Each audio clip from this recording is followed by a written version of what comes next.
welcome to another new comic book day pull list rundown. That's what we'll call it this time. I'm Brian Wayne. I'm the usual host of the Cheers to Comics podcast, and I decided I'm going to start showing off my pull list every week, and maybe it'll inspire y'all to go put something on your list. So, let's just get right into it. A bunch of indies this week. I got a little Ice Cream Man Quarantine Comics special. Now, what's so special about this?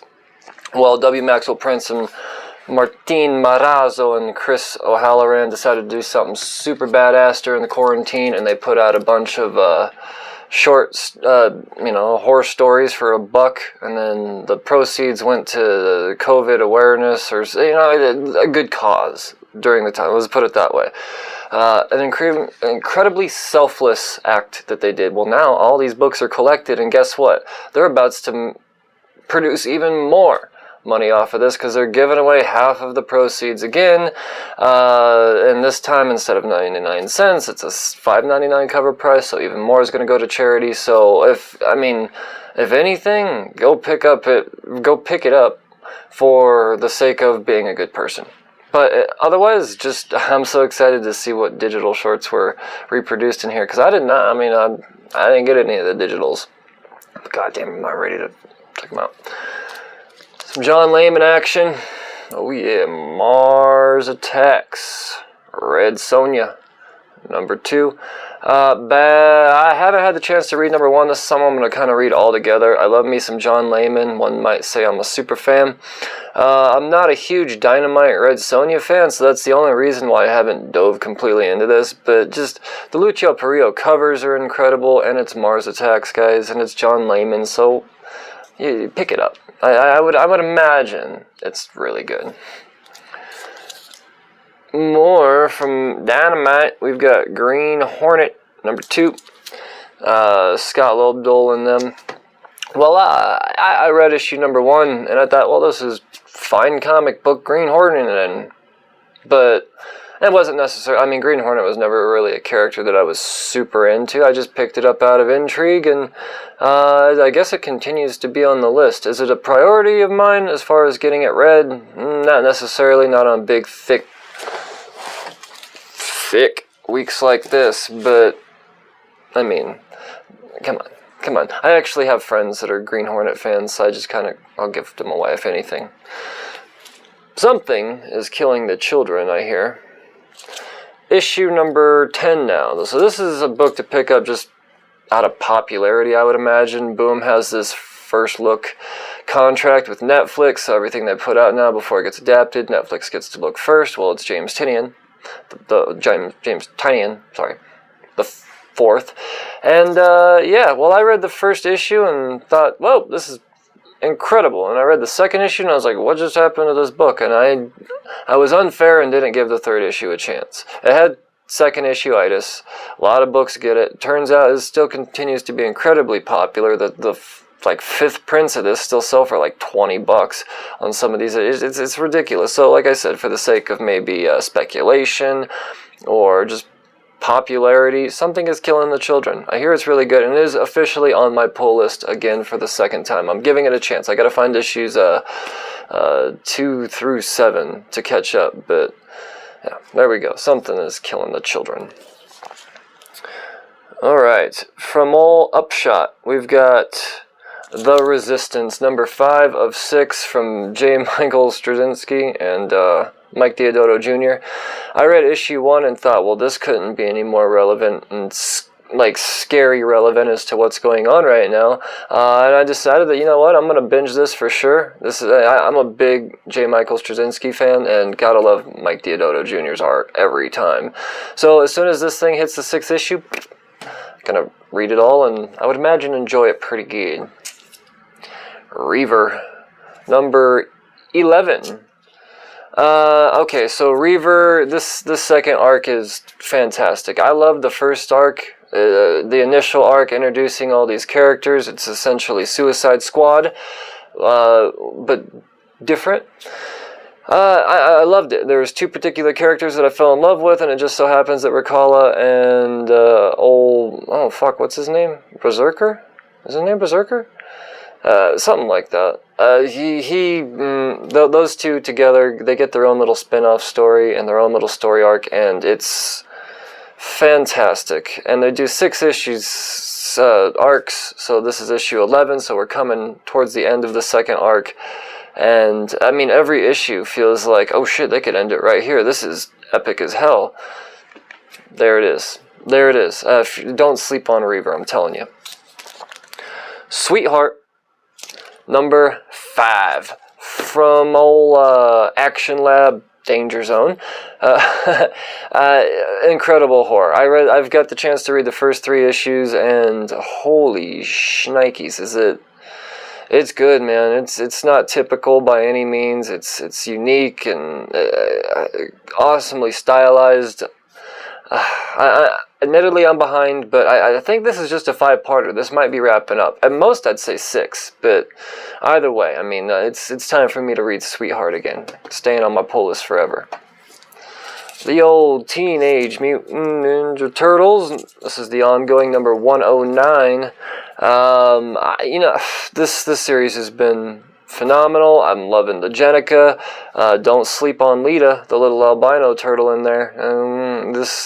I knew that this character was going to be something, and I went and I was smart enough to pick up multiple copies. And whatever issue she first appeared in, and then we got the Lita of the future and appearing in 105, possibly leading into a lot of speculation around that, potentially leading to a Last Ronin type of arc. I don't want to go too far into that because I could really dive into a rabbit hole there. But fact is that Lita's important, and she's been a huge part of these story arcs lately. So, for that reason alone, get on it. And to wrap up the indies, I had to pick up the incentive variant because, well, I mean, look, why wouldn't you? I think it's just a 1 in 10 retailer incentive, but gosh, is it pretty. So those are the indie books. Let's go talk Marvel now, obviously. Magnificent Miss Marvel. How about that for a transition? A book that remains on my pull list, but I stopped reading it. I was never a huge Miss Marvel fan. I didn't like the first initial story that I got into with her. I think it was all during the Civil War too. Who was it? Gail Simone, I believe, was writing. Or no, it was G. Willow Wilson. That's who it was. And I just wasn't a huge fan of the way she was being written. I thought, oh, okay, this is my introduction to Miss Marvel. Not my character. Well, Saladin Ahmed jumped on it, and I read like the first 5 or 6 issues. I was like, all right, cool. I don't really dislike this character anymore.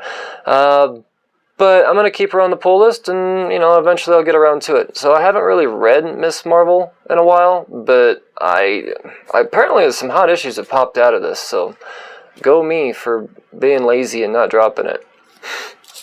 From the old Dawn of X series, we've got Marauders, number 12. Marauders, easily, all of these series are so good, but I'm glad that they're bringing some shit back, some people back, let's put it that way. That last issue was kind of a finally type of moment. Old Kitty Pryde. And now things are about to go down for sure, and what Jerry Duggan is doing here is fantastic. I never would have thought that I'd be into a pirate book with mutants, but when I say it out loud, like, why wouldn't I be into a pirate book with mutants? It sounds amazing. That's all he probably had to say in the pitch. Kitty Pryde, pirates. X Factor, number 3. Okay, so I read issue number 1, and I thought, well, okay, this is cool. And I read issue number 2, and I was like, actually, not so bad.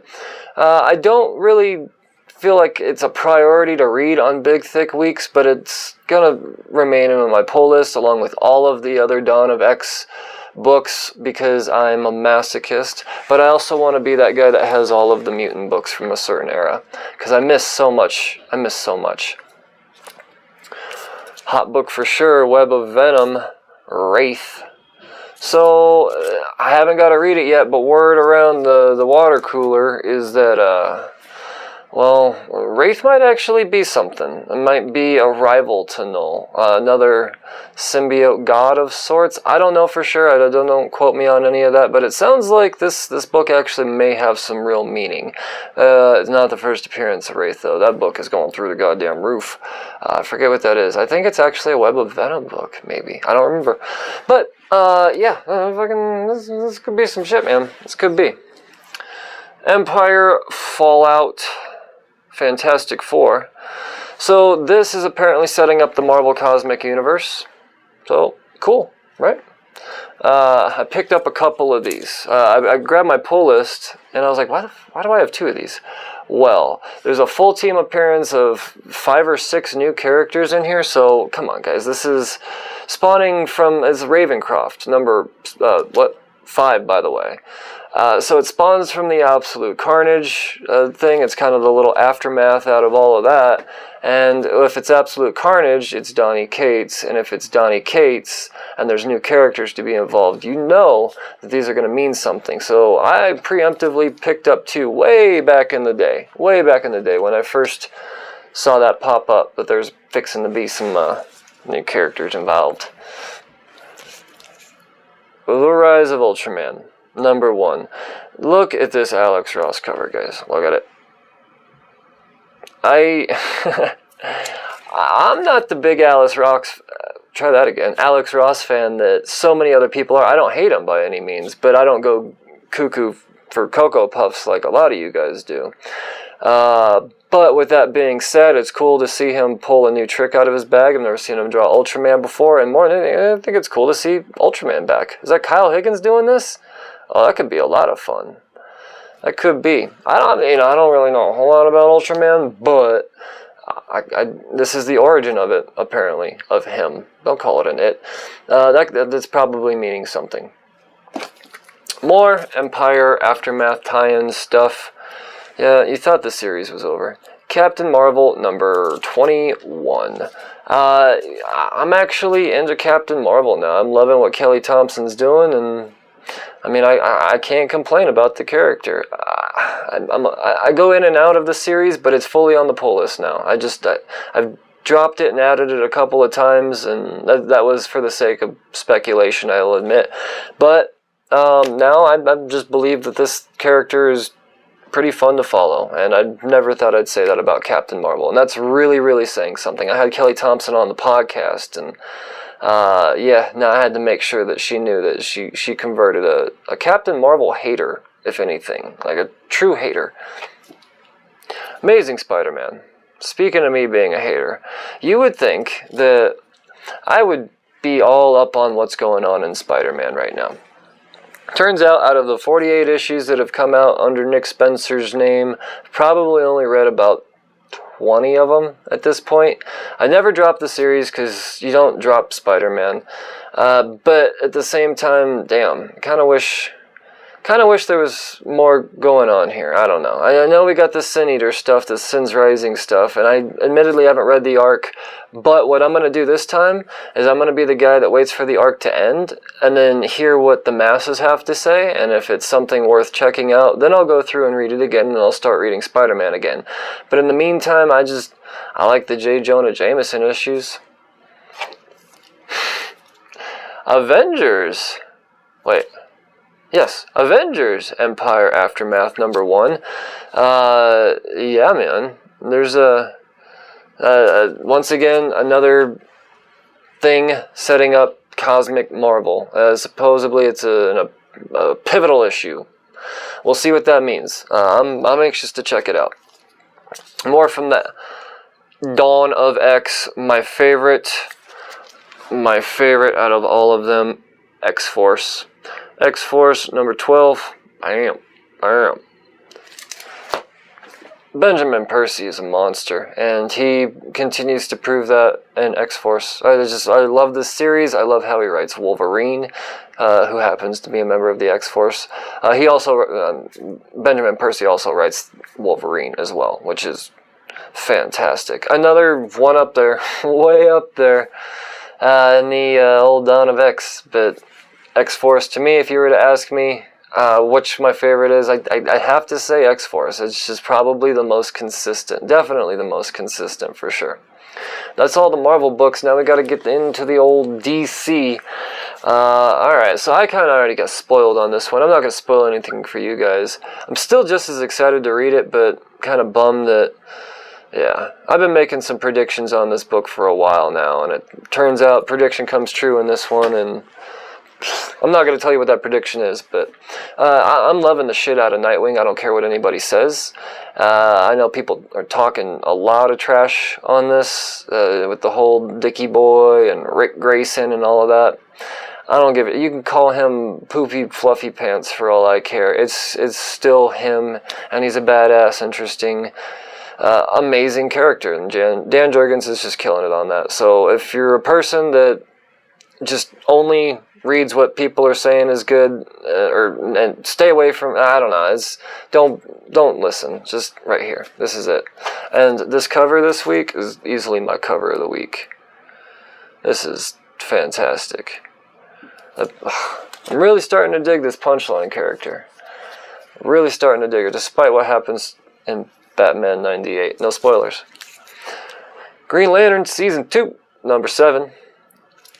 Yeah, man, I mean, it's Grant Morrison and Leon Sharp and Greg Olaf, and I stopped reading Green Lantern in Season 1 probably about halfway through. It didn't have anything to do with the quality by any means, because the art is always 1,000% on point. The story, however, it's not that it's bad, it's that it's Grant Morrison, and sometimes I just can't handle it. So, it's not, like I said, it's not that it's bad, it's just that it's a little too much for me. And I just don't know enough about Green Lantern for me to understand what the hell he's saying. So, that's kind of where I'm at there. Picked up a second print. Yeah, this is Batman, The Adventures Continue, number 2. This is the first appearance of Sonny is his name. Sonny, it's Deathstroke's protege. Issue number 2, the first print, is selling for around $20 all day still. You know, as soon as I saw that, I didn't have Batman, The Adventures Continue on my pull list, and then I saw that there's a first appearance in issue number 2, and I was like, add. And, I'm glad I did, because I didn't have to pay $20 for it. And caught it early. Now there's the second print, and like I've been saying and preaching with comics right now, they're underprinting everything, so it's just a matter of time, and probably not much time at all, before people realize how rare these books are and how hard they are going to be to get. Because there's a lot of people out there that get their books, and then they just get stored in a closet, and then never seen again. And that makes it very difficult for the secondary market for ones to obtain. So, Just saying. You can't really, I don't think you can lose by buying any book right now. That's all there is to it. Batman and the Outsiders, number 16. Honestly, I think this was a mistake in my pull list. I haven't been reading Batman and the Outsiders, but there you go. Fupa-Man, number 25. This is a big old anniversary issue, and we got ourselves a big old first appearance of Sinmar. Oh yeah. So we'll see what it is. I know that I wasn't able to order multiple copies or pre-order multiple copies, but I did find some copies on the secondary market for actually undercover price, which is badass. Shout out to Hooked on Comics. And I ordered a couple. Because, I mean, it's first appearances, man. I don't see how you can go wrong. And speaking of first appearances, the last book on my pull list this week I picked up is Dark Knight's Death Metal Trinity Crisis. There's a first appearance of, what is it, like the Opal Knight or something like that in there? It's Dark Knight's, it's Death Metal. I can't go wrong there. I'm excited. So, that's my pull list this week. It's a biggin'. So, yeah, I hope you guys have been informed and you kind of have an idea what you're going to pick up. I know it can be difficult at times. So, make sure you tune into the Cheers to Comics podcast 2 to 3 times a week on anywhere you can get podcasts, Spotify, Apple, all that good stuff. Leave your 5-star ratings. Join Patreon, patreon.com/Cheers to Comics. Like and subscribe to the channel, and I'll see you next week. Cheers.